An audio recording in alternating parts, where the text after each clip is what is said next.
Welcome. Cheers. Ching. Coffee in the morning. J&T Marital Arts podcast sponsored by Tula Mic. It's our new recording device for our podcast. Mm-hmm. Picking up the kitty playing in the paper bag in the background. Oh, yeah. Well, I'm glad you're talking to me this morning. Of course. Why wouldn't I be talking to you this morning? Because you were upset last night that I was complaining about politicians and government. And well, it's, I've learned to appreciate, because I myself have wanted to complain more the more that I do, and the more people I have to interact with. But it's kind of for me, it's a dangerous kind of trap, But I do understand the kind of the feeling of relief, and sometimes it's even about processing, but there is a point, but I do still try to refrain from just complaining, because I think that's supporting a bad habit, and you have to be careful about who you're complaining about, of course, right? Mm-hmm. So when you have kind of some general end of the day, let's just call it that venting, I understand. It's kind of just like, oh, you wouldn't believe what I had to deal with, but I handled it, and I managed this, and this is what I did, and, But when, especially like on the way home, so we went to dinner, and on the way in, it's kind of like the day stuff, this is what I had to deal with, and this is how I handled it. And I was like, I've learned to process that in my own system differently, instead of, and just hear, And we were both talking about stuff like that, right?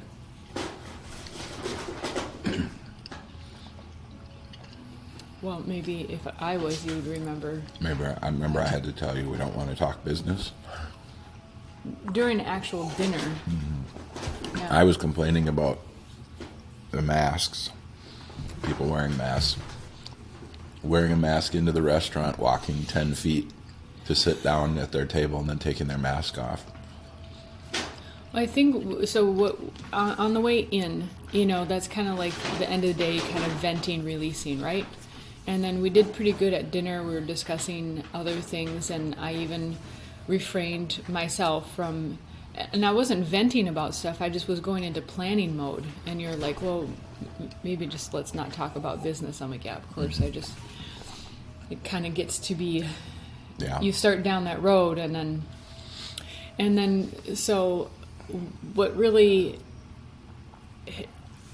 it's like my cup quickly overfloweth with complaining stuff. You've commented about masks and stuff before. It hasn't changed. I've heard your opinion on it, and so hearing it multiple times doesn't really. Yeah, I know. It's just seeing it.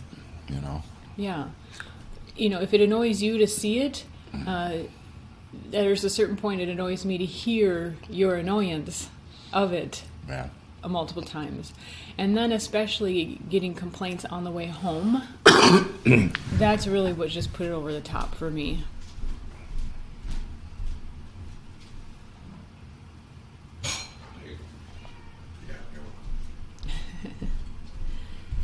Good kitty dada. Had to move something for her. No, I'm understanding that I've complained about it before. It's just seeing it and then having all these people acting like brown shirts staring at you and almost wanting to say something. They want to say something. You can see it. But they know actually how ridiculous it is. They just need to justify what they're doing. To all be standing there wearing a mask when you're standing up, and then to take it off and sit down and then be at a table facing each other while all of your supposed virus-filled breath is filling the center of the table and then the rest of the room while everyone's sitting there. Everybody knows it's bullshit. They're just too afraid to not look like they don't care. Like, I've had people say that, and it's just frustrating.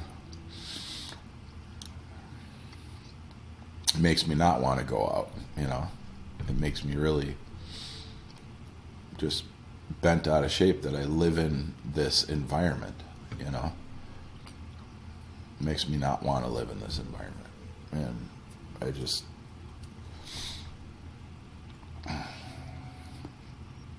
Then on the backside of it, I hear Biden just signed bills for another $4 trillion. One for equity, which is a reparations bill disguised, and then one for climate change. And it's like,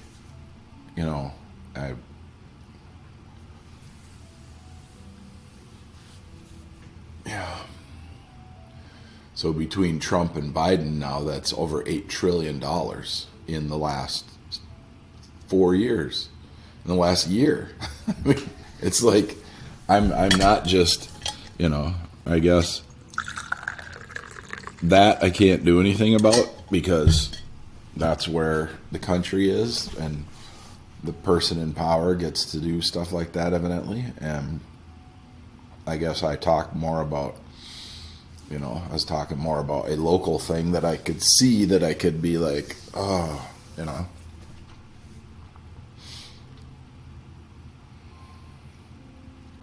And what I feel like is we're just working ourselves into a hole. We're working ourselves into a hole that you can't get out of.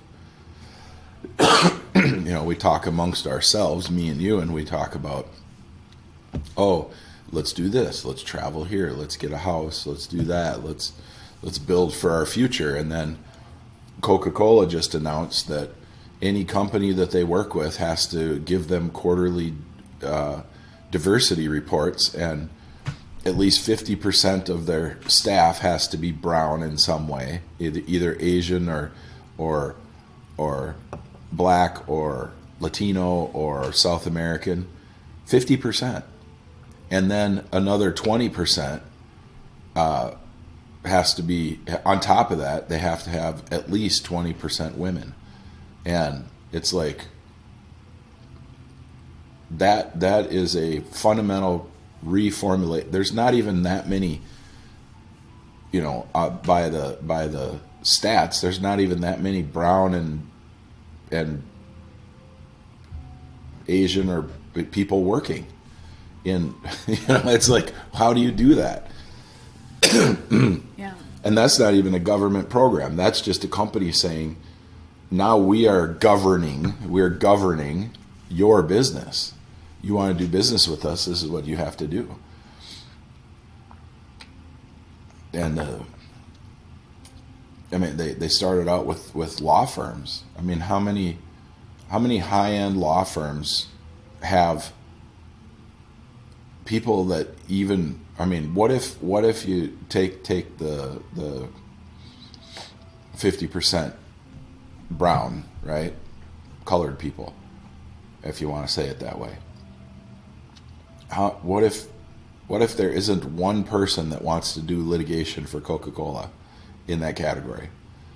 Not one. Let's say there's not one. Let's say they all want to do car accidents, or they all want to do law reform, and they want to work for firms that are working for...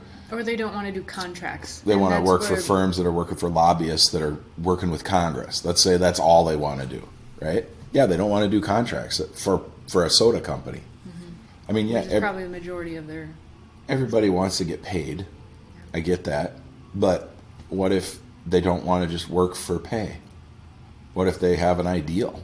What if they have they're working for their morals, from their moral compass? And, it's just like, all that stuff rolls around in my head, and all I see as an outcome is a country that is on its knees.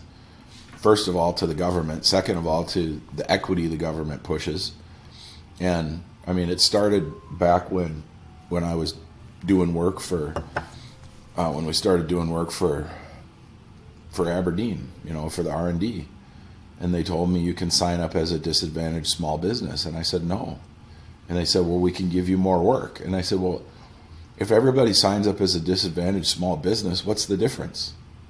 And if they're just telling me, they don't even know. They're just saying, sign up for this, we'll give you more work. That's because of a government program. That doesn't make work. That doesn't make things better. It makes things worse. And then the shop down the road that can't do the work, they get the business. And then our government spends how much more money, how much more time. They don't get the products. They don't get products that work. I can't play these. I can't play that game. I just we might as well sit at home and get paid by the government. That's all it is. If you're a business that can't stay in business, you shouldn't be in business. And so I was trying to regulate myself. I mean, I know you thought I was like, God, he's just ranting about all this shit. I was trying to make it about something that wasn't so involved and deep that I'm thinking to myself, why am I even in business? They're going to shut us down, and it's going to be painful. What happens when they come after the Institute? Well, where are all your black people? Well, we don't know any black herbalists. It's like we don't know any Asian herbalists. And if they're an herbalist, they're in TCM. And we don't have TCM people on our North American herbal site, Yeah, traditional Western herbalism. Which has roots in Europe. Right. I mean, we can't just squash everything. You should let people keep their culture from wherever they come from. That's fine. But you shouldn't have to push it on everybody. It's like the government has become fundamentalist, some sort of fundamental religion, and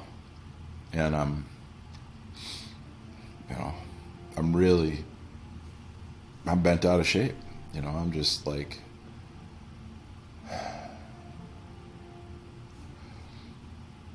this happened about 10, 12 years ago when the government put out incentives for women-owned businesses. So I know tons of shop owners that sold their shop to their wife for $1, and now they're a woman-owned business after 20 years of the guy working and building, and all of a sudden now we're a woman-owned business and we get special treatment from the government. Well, that's where all this is going, is taking everything we have. It's taking everything and saying, if you're a certain type of person, certain color, you shouldn't have it. And that's traditionally, that's not, there was a time frame when it was forcefully held down, right? Mm-hmm. But if I lived somewhere where nobody was giving me an opportunity, or I couldn't own my own business, I would move, and well, I think it's the wrong plan. Like it's forcing the outcome rather than incentivizing people to. So like let's take Shark Tank for example. And a recent episode that we watched, Damon John actually made a deal with a couple of guys that really had barely even tested out the concept. They're both black. Damon's black, and he did it because he felt guilty. And he said, if I go back to the hood again, when I go back to the hood again, I can't, look at myself the same if I don't help these guys out. And, he made the deal, and he's just, man, I have my work cut out for me. Well, every other shark was like, I can't invest in this. Right. It's not ready. It's not ready. Yeah, you guys don't even know what you're doing. It's going to take a lot more money on the front end, and it'd take a long time to get out of it. And you could see, too, what he didn't say, or maybe it was edited out, is that there's a lot that he's going to have to teach these guys.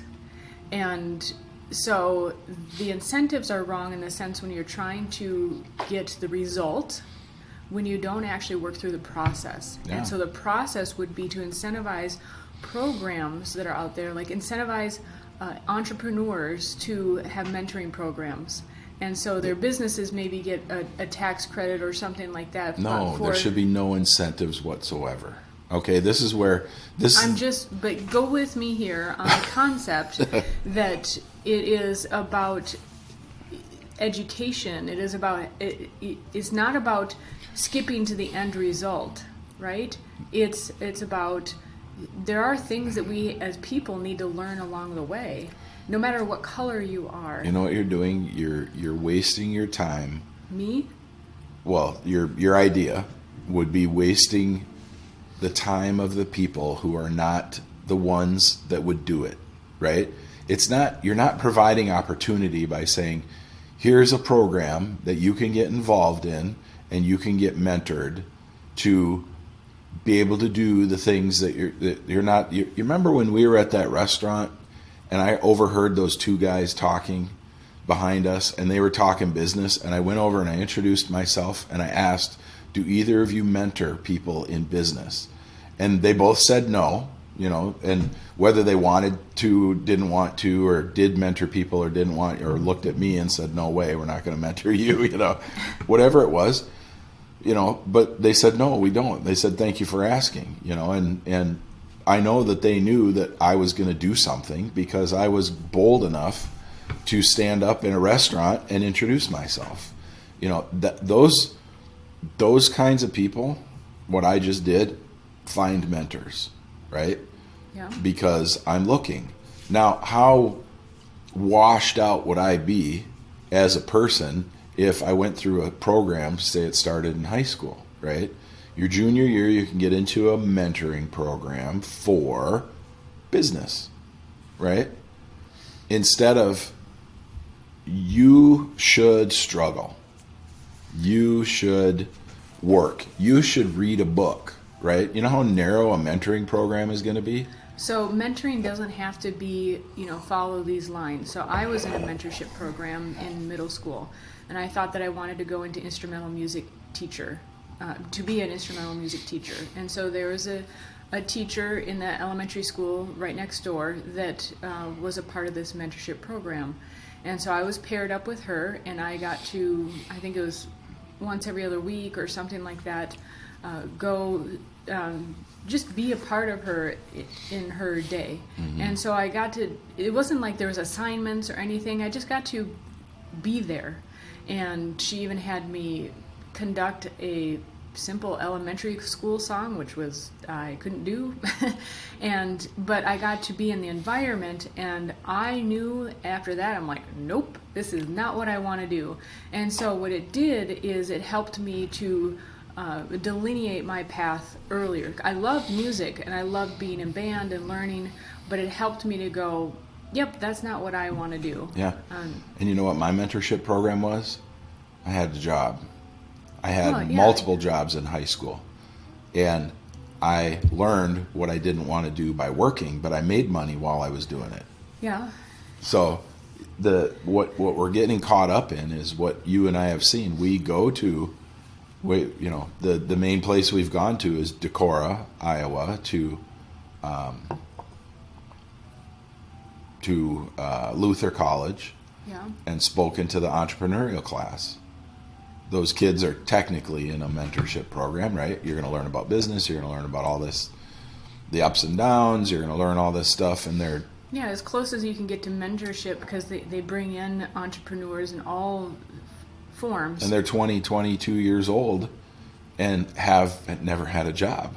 Yeah, they're more than half of the audience, when we poll them, have not been employed. Yeah, I mean, to that point. So what that program does is it pushes kids and it pushes parents to, they have an entrepreneurship program. Good. Then our kid can go in that, and it's not what anybody thinks. You can't teach someone to be an entrepreneur. You're not going to get them. You were in a check it out for a month program. You weren't in a mentorship program. Well, it wasn't a month. It was several months. Yeah, probably okay. a whole year. You were in it for a year, yeah. But that's not a mentorship program.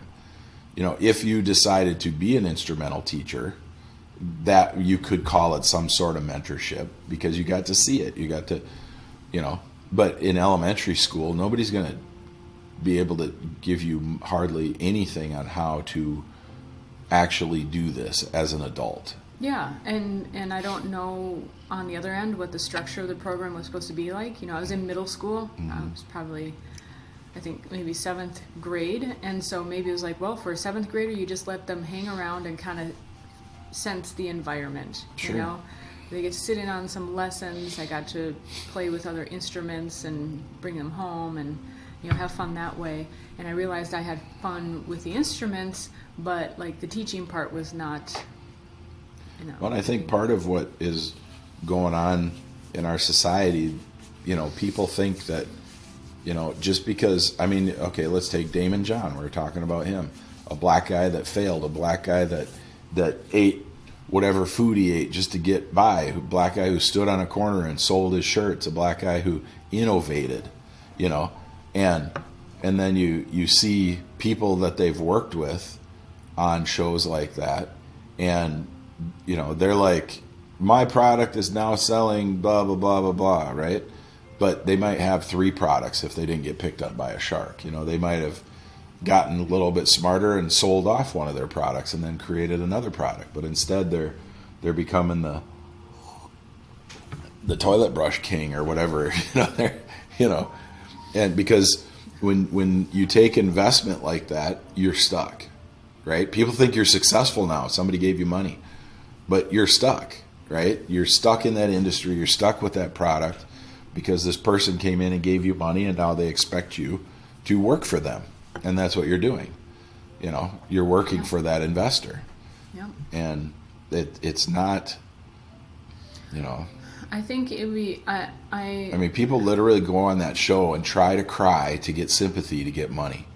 And it really gives you've been in rooms with me sitting with investors. What would you think would happen if I started crying? They'd be like, oh yeah, we can't work with this guy. Entrepreneurs aren't ball babies. They're not crying every day. They're working their ass off. They're not like, oh, I spent all my family's money. Well, yeah, look at that. And now you're looking to somebody else to shoulder what you did, the mistakes you made. So, I think I understand all your concerns, and you are, at the heart of it, you are a very caring person, and it doesn't you don't necessarily wear it on your sleeve, because I see it in the astrology, which is so interesting. I'm not trying to not care about people. I'm not saying I do care, I don't care. In general, I care about all humanity. I know, and I after 20 years, and then especially in the last year and a half of learning astrology, I see that even more in you. And so what may seem like frustration or you're complaining is actually you're actually really frustrated that you see humanity going down the drain, down the tubes. Yeah, I care more about what's happening to our country than what's happening to us. Yeah. Because me and you, we could take care of ourselves. If we had to, we could each go get a job if we weren't running our businesses, and we would, we'd be miserable, but but we could go get a job and then see each other in the evenings like most people do, but instead we get to see each other anytime we want, all day long, because we're working out of the same building. Mm-hmm. We can take off in the middle of the day if we want because we make our own hours. It's... No, I see what you're concerned about is the destruction of the American way. It is really the destruction of and I'm not talking about America interfering in other countries' stuff. I don't think we should, right? No, let me clarify. I'm talking about these politicians ripping apart everything we've built. When you've been to most countries, a lot of countries, you see that the red tape gets in the way of good productivity and good products. Totally. And so you're at the airport and you're like, well, my flight is supposed to come up now. And like, well, there's a strike going on. And, because that's just one branch of the example. Or you buy a product and you're like, this worked for 1 week. And it's poorly put together. Or if you get a really good brand, let's say so Brazil's a really good example. a very common car was like a little Fiat. But you have to pay like 100% tax on a vehicle to have a vehicle. So people buy really inexpensive vehicles because you're basically paying double. Yeah. And they're not a great quality. If you want something that is higher quality and even a luxury brand, it comes from, it's not made there, it's made in like Germany, where there's higher standards, and they're shipped in, so they're even more expensive. And so, countries like that are a good example. And I'm sorry, Brazil, I love people and stuff, but the people there what you're saying know is it themselves. you can't get stuff made in a socialist society because the people don't care. You have to get stuff made. If you talk to a German, and I've talked to a couple Germans that have come over here to install our German equipment that we bought, they care. Yeah. They care so much about their product that they work on and they make. You can be rest assured buying Japanese or German or American that you got people that care. But as soon as you start forcing all these different things in a country, people are only showing up to get the pay. They're not showing up to make a quality product. Let's use the engineering. Because all they have to do, these groups, as soon as they get these special rights, all they have to do is go to the business owner and say, if you don't pay me more, I'm going to report you to this government agency. Or you can't fire someone because they're actually not performing. No, that's what I'm saying. I'm already beyond firing them. Right. They will run your company because they have been given power by the federal government. And there's agencies they'll be able to report you to because you turn them down for a raise. So then there'll be an investigation. Why wouldn't you give Mr. Johnson a $2.50 raise?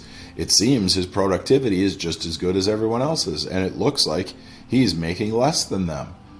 And then they'll just go out of business. Or the business owner who wants to be independent and run his own show will say, I'm not doing this anymore. I quit. Yeah. Right? I did better when it was just me. Did better when it was just me and 2 of my family members. Yeah. I wanted to grow, and I got over 50. The government forced me to do all this stuff, and now I can't make any money. I won't make my money back. Or like that distribution company you talked about in California, where they're used to having 40-some people, and they're down to 6. All it took was Biden saying you can go home if you're fearing for your health, and you can collect unemployment. And half the country went home. People don't even know this yet because the big box stores have taken over so much. And the companies that have the automation are the ones that are going to grow. The people are not even going to have jobs to come back to. Right. Because the companies, if they move forward, they're going to have to put in automation to make up for the workers who may or may not show up. Yeah. Well, you have a company of 200. They'll reduce it down to under 50, if that's the rule. And they will replace 150 of those people with automation. And then the government will come in and say, why'd you reduce? And say, well, we had to automate. The orders are so high, we had to automate. And they'll be like, well, you need to hire this many people. And say, we don't have the places. Our warehouse is all automated. Everything's run by robots and lasers and robotic fork trucks and. We had a lunch a couple weeks ago with someone who came in from out of town on business, and I had said at lunch, and these people won't realize that they won't have jobs to come back to. Right. And it depending on, what I realized after that is depending on your vantage point, that could sound different ways. So if you're an employee, that could sound like a business owner threatening that you won't get your job back. But what I meant was actually the practicality of like this warehouse is there just won't be a position to come back to. Yeah, if there's things that you're running, so we build automation, right? So if you're running borderline, okay, I can pay somebody $20 an hour to make this part, which I make $30 an hour on, right? So I'm paying this person $20 an hour and I make $30 an hour on this product. So I'm paying 20 to that person, I'm taking 10. Oh wait, the state is taking unemployment tax from me and payroll tax from me. Okay, I'm taking $2 out of that 30. Good, I got $2 profit in my pocket. Now I need that person to go from doing 50 products a day to 60 products a day. Then I will have an extra $20 in my pocket at the end of the day. And it doesn't even mean that you keep that money. Now just wait. Yeah. So I'll have an extra $20 in my pocket. And then that person is sick. So that day I didn't get any production. Or that person messed up 12 of the products. So now I'm redoing those products, and it's going to take me 3 days to recoup the expense of remaking that product from just that day. And then I'll look at, okay, I'm paying this person $35,000 a year, right? But for $60,000, I can put in a robotic system, and the robot's never going to call in sick. The robot's never going to break. It's not going to break down for 20 years. You know, it's never going to complain. I have a warranty. It's not going to file a employee malfeasance report against me. It's not going to do any of this stuff. That $65,000 is a no-brainer. I just spent double what I'd pay a person for a year, but within probably 3 months, I'm going to make all that money back, and then $10 of that, $20 of that is going to be in my pocket, because that robot only costs me a quarter or half of what it costs to pay that person. You know, and people don't realize, they think that it can't be done. Well, it's being done everywhere. It's been done for several Amazon decades. has already done it. That's why you're still getting your Amazon stuff on time. Right, because they were ready for it. They were ready for this. Yeah, I know. You know what we did? I spent over $1 million on 2 machines that can load pallets all night, and we have not made our money back on those machines yet, but we are on track. You know, when my guy sets it up, he goes, all right, this one's going to run for the next 10 hours, you know, and that's at the end of the day, so it runs all night. And this one is going to load these 7 pallets and run for the next 6 hours. So I had 2 operators on second shifts that technically I didn't pay an hourly wage to. Now it cost me for electricity and all that type of stuff, but you know, it's going to be, you know, and we are already in position. I have no positions to hire. I have 2 guys that work for me. I have no more positions that I can fill. So, you know, we're not big enough to be regulated, but still, I mean, that's what companies are going to look at. They're going to look at what they're doing, how they're doing it. They're going to stay below the radar of regulation. And if the radar comes lower, well, if you have 20 people, you have to hire this. They'll just automate everything they can. They'll outsource everything. They'll outsource their accounting. They'll outsource their phone calls. They'll outsource everything. So let somebody else deal with all the regulation and bullshit. Right? Yeah, that's in a sense, as our online content grows, that's what I'm looking at, is not necessarily hiring a person to do the accounting, but talking to our accountant and saying, what other services do you offer? And so you might pay a higher hourly wage, hourly cost, but all the ancillary stuff you're not dealing with. Where you could have hired somebody and trained them in on your QuickBooks and on your back-end accounting, you could have hired somebody for $10 an hour. Now you have to be a professional CPA to do that work, because you don't want to deal with any kind of problems.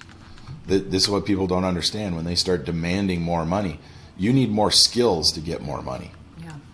You know, I was making $30 an hour when I was 19 years old. I'm 50. I was 19 in 1989. I was making $30 an hour. That's like $650 an hour now. It was a heck of a lot more. It's crazy. Sure. And, you know, how did I do that? I had skills. You know, I was machining at 19, while most of my contemporaries, if they were going into machining, they were at the technical college gaining the skills to be able to do the trade. Yeah. Here's some more coffee, Tara, from Colombian Coffee Connection. You can find them at colombian-cc.com. That's C-O-L-O. C-O-L-O for Americans. Colombian. Sponsored by Tula Mike, and that's T-U-L-A. Pretty sure it's TULA.com. hopefully the audio is working perfectly. I just turned it on. That's all I did. I turned it on and pressed record. I didn't check any audio levels. Didn't listen to any of the feedback. Yeah, I burped. We'll find out if it catches that low rumble from inside as that burp comes up. Yeah, well, it's tulamics.com. And if you go to tulamics.com, you'll see the first microphone that comes up is the one that I got. It's the cream-colored microphone, and it is a thing of beauty. Built, I don't know where it was built. Probably, I'm going to guess Italy. Italian design. Assembled in Malaysia. Well, there you go. Outsourcing to cheaper wage countries that don't have all the regulations. Well, guess what? Now that Biden's back in, we're back in with China, back in with the Paris Accords, back in with the World Health, back in with the New World Order, back in. The companies are going to be outsourcing again now. They're going to start sending all their stuff out of the country again, and all these regulations coming into America, and we're not going to be able to bring work back. We're not going to be able to do the work.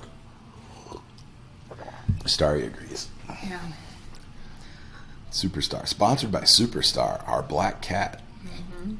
She's the big boss lady in the house. She is. Totally. Not as big as she used to be. She's slimming down, but she's getting old. Yeah. So, opposites attract, right? A lot of times. I'm a man, you're a woman. We're opposite. We attracted. Fortunately, I hear the concern. I'm concerned, but I kind of go to okay, what can we really do? And I think eventually when I think a podcast is a part of that. You notoriously share your ideas and will converse with people and so forth. And isn't that what we're doing right now? It is. This is the Marital Arts Podcast. We're figuring out how, still after 20 years, how to work with each other. Yeah. Well, and yeah. So. Unless you got it all figured out. No. No? You said no? Getting better, but. So my mind goes into, okay, what can we do? And what do we need to be aware of? What I personally see, for our future is, and even it shows up in the astrology, where we're moving away from a time that things are based in physical goods. For many, many years, there are cycles in astrology, but for several hundred years we've been in a phase of acquisition of physical, material, earthly goods, and particularly in the last 100 years. But we're moving into an age that it's more about Airbnb. You rent someone's room in their house, or you are renting access to materials instead of owning a book or an audio. And so it's less about owning stuff, and it's just getting access to, an Uber rather than. No, we're not heading into company. the Great Reset where we're not going to own anything and we're going to be more happy. That's the theme that's being put out there. I understand that is because somebody owns that Airbnb. I understand that is a theme. Yeah. But also, I think it's just it is naturally what is occurring. There is a push, and then there is naturally what is occurring.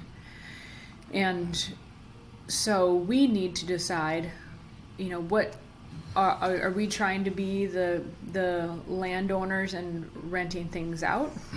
Or are we just going to live lightly on this earth and just... No, that what you're talking about is a consequence of technology, which means people have to have things to do these things, right? You have to have a computer or an iPhone, and you have to have an internet service to be able to rent a movie, right? Yeah. Movie rental was always around. You just had to drive to town and rent a VCR tape and drive back home and put it in your VCR. But you had to have a VCR and a TV. And you have to have it if you want to watch a movie from your phone on your TV. You have to have an Apple TV box or a Roku or a Amazon product, you have to have an iPhone. You have to have a TV. You rent the movie. We're not renting food. We're not renting houses and apartments have always been around. We're not moving into a new age. There's always been rental. I mean, America actually literally was, mostly the big cities were rentals. People couldn't afford to own stuff. And that's where you end up with very small groups of people with lots of money because they own the stuff that other people are renting. Well, we own the content on our website, and people have a subscription to be able to watch it for a certain amount of time. And when they're done, they get rid of that subscription, And all we're trying to do is protect content instead of having a tape or a DVD out there or a VCR, a VHS tape that somebody could give to their neighbor when they're done. We're trying to collect more revenue by saying only one person can watch this, right? And you can't hand it around. Now, they could have four or five people in a room and they could all watch it at the same time. But they can also end up paying less, right? And have access to more. Right. So instead of a $500 DVD set, they could rent it for $25 a month, and they could watch it in 4 months and only spend $100. Right. Yeah. And that's an advantage on their end. Yep. And they can come back a year later when more content has been added and refresh instead of having to buy a whole new set of DVDs. Yeah, I don't see us heading into any kind of age. I see things being taken away from us, and I see us being forced into positions. I don't see us heading into an age where it's a miraculous energy shift and everybody is just, the universe is giving us so much that everybody's just, prospering and profiting from it. I see. Well, it has to start with the consciousness of people. That's why. Well, no, that's not it either. The only thing that changes. The only person that becomes enlightened is a person by themselves. You don't get a whole group enlightened. You get groups. Groups go the other way. Groups devolve into just masses of human monsterhood running down the streets and wrecking shit. That's what groups do. Groups push wonderfully innovative individuals out, because they're not part of the group. And so what we're heading into is there are lots of themes. We're heading into an age when the powers that be know that if they leverage certain things, they can gain even more because of the frequencies and the alignments and all the astrology and all the energetics. And people are being told more and more to think in individual groups, but then also to worry about the welfare of every single person on the planet. If you don't wear a mask, you're hurting other people. People are being brainwashed into wrong think. They are thinking wrong. They're being told that wrong think is what they've normally been doing, but they're being taught wrong think, and it's a wave, and it is upon us.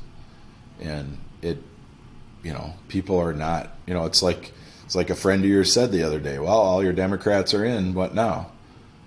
Things are going downhill even worse. And well, I don't think our government is really meant to be severely lopsided. I think the Founding Fathers were brilliant in how they constructed things, that it's typically going to be a blend, and there has to be bipartisan working. And so it is dangerous on either side when there is a dominant, unilateral dominance.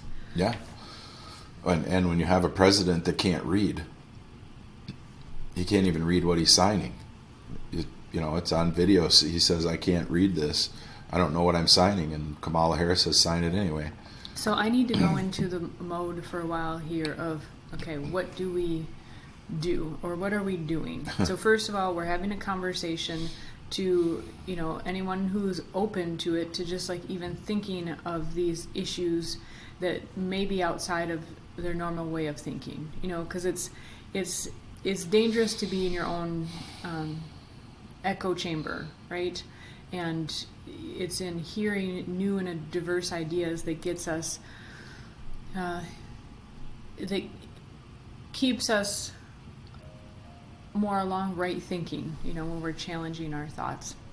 I think another thing that we're doing is through the education that we're the really ancient and age-old education that we're helping to bring out in herbalism, in astrology, is helping people to think differently, or revere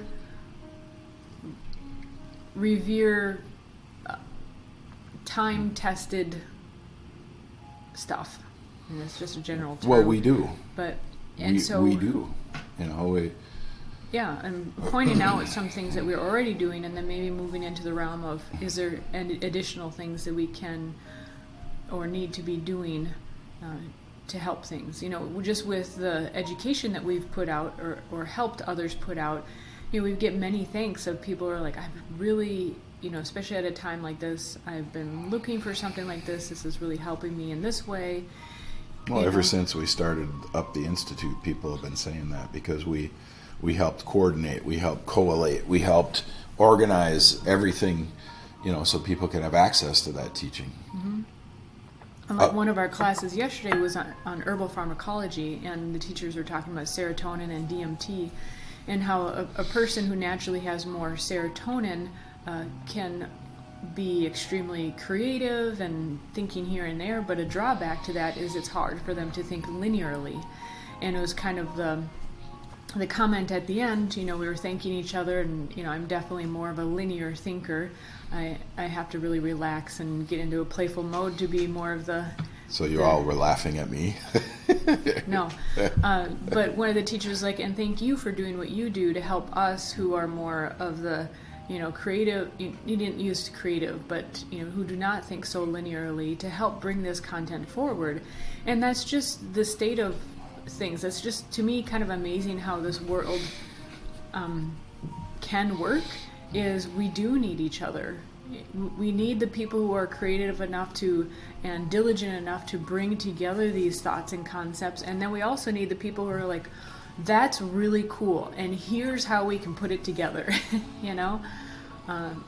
and so I personally have to get beyond, okay, this is really shitty, and this is what's going wrong, and I personally have to move into, okay, how do we need to strategize currently, what is the overall goal, and is there a plan that we can use that is a little bit more long-term vision? Because changing your strategy every month or even every year can be, especially if it's an overall big strategy, can be very tiresome.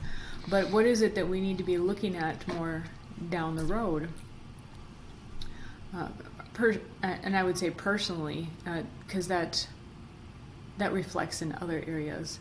And for me, I would say it is about, we're bringing on, we're helping more people bring their education to the forefront. Again, they're the content creators, they're the researchers, and we're the people that help put it together. You're doing what you're doing in your business as well, but we're also staying light of foot. So your business absolutely needs, they're heavy machines, it needs a location, so we can't just go here and there. Right. But we're also not renting a huge building somewhere that we or someone else owns. We're about as nimble as you can be, with having thousands of pounds of machinery. Tens of thousands. And tens of thousands of pounds and tens of thousands and thousands of dollars. We're about as nimble as you can be, and I think that... Millions of dollars. Yes. Yes, we are. We're efficient. We're efficient. We're coordinated. We're small. No, I am all about talking about what we can do, but we're doing it. We're the only thing we can do, unless we're going to get involved in politics, is continue to do what we do. Meet with the people we meet with, talk to people the way we do. Put forward the message about, if we have more small business owners, we'd have less government, because small businesses don't want anybody involved. They don't want government involved. They can't afford it, and so I do want more people, being successful. I want everybody to be successful, but, just because you do something doesn't mean you're going to be successful. But now, the way it's being set up, the only companies that are going to be allowed to be successful are the ones that are big enough to acquiesce to all of the rules. While the major companies have gotten a bad rap, and so many people are saying major corporations this, major corporations that, but if you put in all these regulations, they're the only ones big enough that will be able to institute these things. Wow. And the prices are going to go through the roof. So, because the corporations aren't going to take their, whatever people think astronomical profits are, they're not going to take their profits and just put it into paying the government. Yeah, or administration to follow the regulations. Anything they pay for will be offset by the cost of their product. Absolutely, that's how it. Yeah. It's like when you gave that talk in front of the group of engineers. Yeah, and the engineer was like, "What do you do with the cost of the material?" And I laughed. I said, "Well, I charge the customer." No. And the whole room erupted. There was 500 engineers in there, and everybody laughed. That's a really good joke if you get 500 to laugh. Well, I can't guarantee all 500 were laughing, but I would say 90% of them. Yeah, there are at least some chuckles in there too. Yeah. No, and that's what you do. I mean, how else do you do it? You have to support yourself, and at some point you want to make profit so that because business owners, if a business owner doesn't make profit, they don't have a retirement. It's like.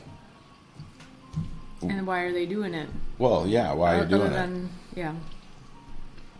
You got to have something saved at some point. You don't have to have money saved every day for everything all the time, but at some point you got to be able to put some money away and, maybe buy that property and pay it off or. Expecting someone? Oh, I don't know. It might be Dale. Huh. Alex. I know, it's pretty cold for it to be Dale. Alex and Chris are showing up today too. Okay. Maybe there's a squirrel on the roof. That's a big. That was a big boom. Yeah. Big about a boom, it had a squirrel. It shook the building. So. No, somebody. Yeah.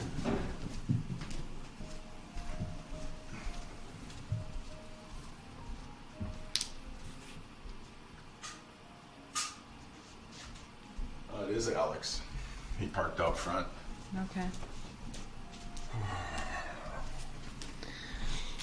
So can I need to take a moment, and I'd like to talk about a few actually pretty quick business things. All right, so that's the end of this, and I am talking to John again, just so everybody knows. Actually, John's the one that went quiet for the rest of the night.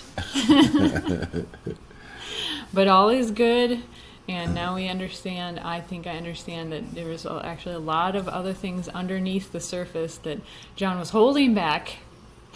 Yeah, right. Well, this was a good discussion, and thank you for listening to me vent the other things that I'm really frustrated about, that I want to do something about it. I want people to see the light. If people would understand that these people that are going to give out this money, they're just going to get it back. They're going to give out the money, and then they'll start programs and institutions that will entice people that are getting the money to buy from them and work with them, and they'll get all the money back. And they're going to change the way housing is loans on houses are done. And we're going back to like 2008 when instead of stated income loans, it's going to be stated race loans, and if you're a certain race, you're going to get a loan easier, whether you can pay for it or not. And then there'll be some kind of program that will have some kind of institution or group that works with you, and you got to pay them part of the money that they gave you. And I mean, it's just going to be crazy. So anyway, I'll let it go. Okay. Well, it is just a ginormous topic. Yeah. We'll talk more about it later. Have a good day, everyone.